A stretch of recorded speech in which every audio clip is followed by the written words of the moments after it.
Hace unos pocos meses usted fue electo por esta asamblea como suplente del Tribunal de Ética Gubernamental. Hay personas que exigen el respeto de sus derechos humanos, pero no saben que son derechos humanos. El diputado Portillo Cuadra de Arena cuestionó al candidato a procurador, Juan José Saldaña, actual presidente suplente del Tribunal de Ética Gubernamental. Hay una disposición legal en la ley de la Procuraduría para la Defensa de los Derechos Humanos que dice que el cargo de procurador es incompatible con otro cargo público. Hace unos pocos meses usted fue electo por esta asamblea como suplente del Tribunal de Ética Gubernamental. Para someterse a este proceso, ¿usted renunció o no ha renunciado a ese cargo o al ser electo renunciaría? Gracias, presidente. Gracias, diputado, por la pregunta. Yo soy el presidente suplente del Tribunal de Ética Gubernamental y lo dije desde mi presentación. Y no tengo por qué renunciar para someterme a un proceso. Ningún funcionario lo hace. Y además soy el suplente del Tribunal de Ética Gubernamental. Solo asumo funciones cuando soy llamado. Y es mi segundo periodo como suplente. Y en la entrevista, cuando se realizó el proceso de elección de presidente del Tribunal de Ética Gubernamental, fui bien claro que durante los 5 años mi actividad en el tribunal no llegaba ni siquiera a 2 meses, 2 meses y medio. Y lo manifesté aquí públicamente. Y lo vuelvo a manifestar. Entonces, no hay en este momento una disposición específica que prohíba que se pueda participar en un proceso como este, siendo suplente, porque no estoy en funciones. Así que esa es mi respuesta, señor diputado. Podrá haber criterios distintos, pero yo sostengo de que no tengo por qué. Ya pasé por un proceso de elección. No es sencillo someterse a estos procesos, pero los que lo hacemos, considero yo, de que lo hacemos con el espíritu de servicio y con el deseo de aportar más, cada vez más a nuestro país. Así que la suplencia, señor diputado, no me impide el participar en el proceso. Y además, si fuese electo procurador, pues ahí la situación cambia, indudablemente.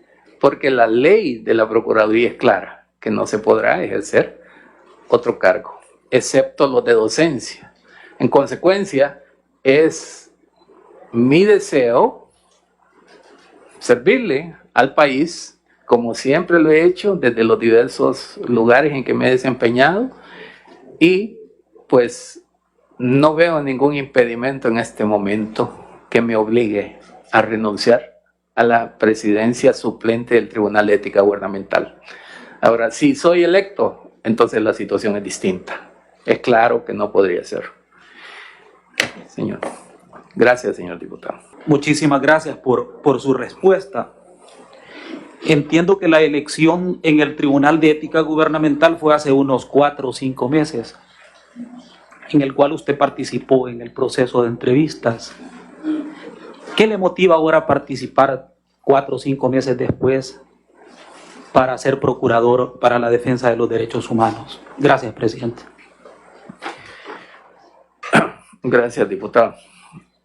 La motivación es el deseo de servir.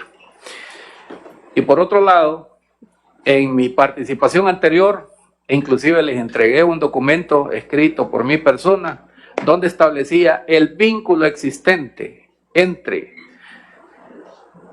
la corrupción, que es realmente una violación de derechos humanos. En consecuencia, si el Tribunal de Ética Gubernamental ha sido creado para que se cumpla la Convención de Naciones Unidas contra la Corrupción, la Convención Americana contra la Corrupción y el Tratado Marco de Seguridad Democrática en Centroamérica, relativo pues todo a la corrupción, pues resulta que la Procuraduría de Derechos Humanos también dentro de sus funciones tiene el combate a la corrupción. Así que no es lo mismo, señor diputado, ser propietario que ser suplente. Como propietario puedo impulsar en una forma muy robusta y con mucha mayor rapidez proyectos y objetivos como los que acabo de mencionar. Por ejemplo, sostengo que en este país se perdió la oportunidad y ahora estamos enfrentando, la bomba nos estalló en la cara con una juventud violenta, una juventud que ha sido presa de organizaciones delincuenciales, y eso tiene que cambiar porque es parte de la estructura del Estado, y por eso menciono la educación para la paz, porque era obligatorio educar para la paz, no solamente impulsar la defensa, la protección y el conocimiento de los derechos humanos, sino que también educar para la paz. Eso significaba enseñar a leer y a escribir con derechos humanos, y no se hizo. Se fue cómodo en eso, no se hizo y se mantuvieron los mismos modelos educativos arcaicos. Y aquí tenemos el resultado. Hay personas que exigen el respeto de sus derechos humanos, pero no saben qué son derechos humanos. Primero hay que estudiar, hay que conocer qué son los derechos humanos. Ese es un modelo educativo diferente, digamos un poco más desarrollado a lo que tuvimos hace algunos años cuando hablábamos de una asignatura que se llamaba Moral, Urbanidad y Cívica. Posteriormente se dan reformas, pero en cuanto a los cambios que exigían los acuerdos de paz en materia educativa, fallamos. Hubo intentos de reforma educativa que realmente fueron cualquier cosa menos reforma educativa. No se logró llegar a cambiar ese espíritu, esa personalidad violenta. No se ha fomentado la cultura de paz. Entonces, hay que trabajar, y la Procuraduría para la Defensa de los Derechos Humanos tiene que hacerlo también. Artículo 55, y este es un buen momento cuando el señor presidente de la República está impulsando precisamente una reforma, y prueba de ello son leyes que en esta Asamblea Legislativa han sido aprobadas y que realmente cumplen con el ciclo de construcción de una política pública, y son de los pocos casos que le estarían dando cumplimiento a las 705 observaciones que ha hecho el Sistema Universal de Derechos Humanos. Y me estoy refiriendo, probablemente no diga exactamente los nombres, pero la ley de nacer con cariño, la de crecer juntos, y ahora la otra que se anunció sobre la escuela, la nueva escuela. Es un momento apropiado para el cambio, para impulsar un nuevo modelo educativo que nos permita tener una persona que conozca de derechos humanos, que los defienda, y que cuando se le violenten, entonces los reclame, pero no que los esté reclamando y ni siquiera sabe cuáles son sus derechos. Ahí, ese cuadro que les compartí es una muestra de ello. Habría que ver si todos los ciudadanos y ciudadanas de este país saben que tienen esos derechos. Pueden ubicarlos, saben qué significan y saben que están en la Constitución de la República, que están en tratados y convenios internacionales. Sí, hay necesidad de ir a la educación inicial, a la media, al bachillerato y a la superior. Y en cuanto, un poco similar a lo que dije en el proceso anterior, a los que ya estamos formados, pues que se nos obligue a conocer de derechos humanos.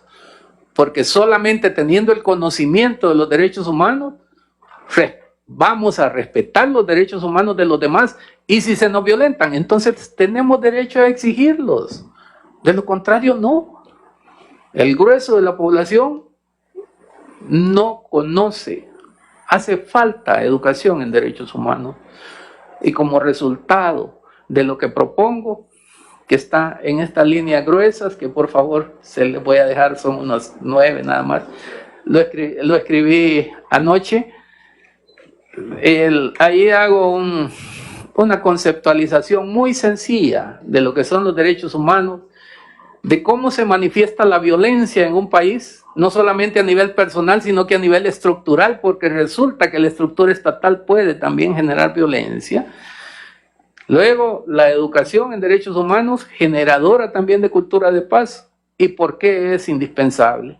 Ojalá que en este momento que el señor presidente esté impulsando ese cambio en el modelo educativo, y me llamó mucho la atención ciertos pues, reportajes sobre eso y el entusiasmo que el Magisterio Nacional manifiesta para incorporarse en este esfuerzo, que ojalá se tome en cuenta la educación en derechos humanos para poder así tener un mejor país.